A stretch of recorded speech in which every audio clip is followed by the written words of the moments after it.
ఈరోజు దేవుని వాగ్దానం 147వ కీర్తన 5వ చరణం. మన ప్రభువు గొప్పవాడు, ఆయన అధిక శక్తి గలవాడు, ఆయన జ్ఞానమునకు మితి లేదు. నా ప్రియ సహోదరి సహోదరులారా, దేవుడి రోజు మీతో వాగ్దానం చేస్తూ ఉన్నాడు. మన ప్రభువు గొప్పవాడు అని దేవుని వాక్కు సెలవిస్తూ ఉన్నది. నా ప్రియ సహోదరి సహోదరులారా, ఆయన గొప్పవాడుగా గొప్ప కార్యాలు చేసే దేవుడు మన పక్షానున్నాడు. ఆయన అధిక శక్తి గలవాడు గనుక మీకు జ్ఞానమును ఇచ్చే దేవుడు. ఆయన జ్ఞానము మితి లేనిది కనుక ఆ జ్ఞానానుసారంగా మీరు ముందుకు సాగినట్లయితే ఆయన తప్పక మీ జీవితంలో జయమును, సంతోషమును, ఆనందమునిచ్చి నడిపించును గాక.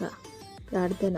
పరిశుద్ధుడా, నమ్మదగిన దేవా, గొప్పవాడుగా అధిక శక్తి గలవాడిగా ప్రతి ఒక్కరి జీవితంలో జ్ఞానమునిచ్చి దేవా, నీ జ్ఞానము మితి లేనిది గనుక ఆ జ్ఞానము చేత ప్రతి ఒక్కరిని నింపి గొప్ప కార్యాలు చేసి, అధిక శక్తి గల కార్యాలు చేసి ప్రతి ఒక్కరికి మిమ్మల్ని మీరు రుజువుపరుచుకొని ఈ కార్యమును దేవా ప్రతి ఒక్కరి జీవితంలో నెరవేర్చమని యేసు పరిశుద్ధ నామమును బట్టి అడిగి వేడుకుంటున్నాము తండ్రి. ఆమేన్.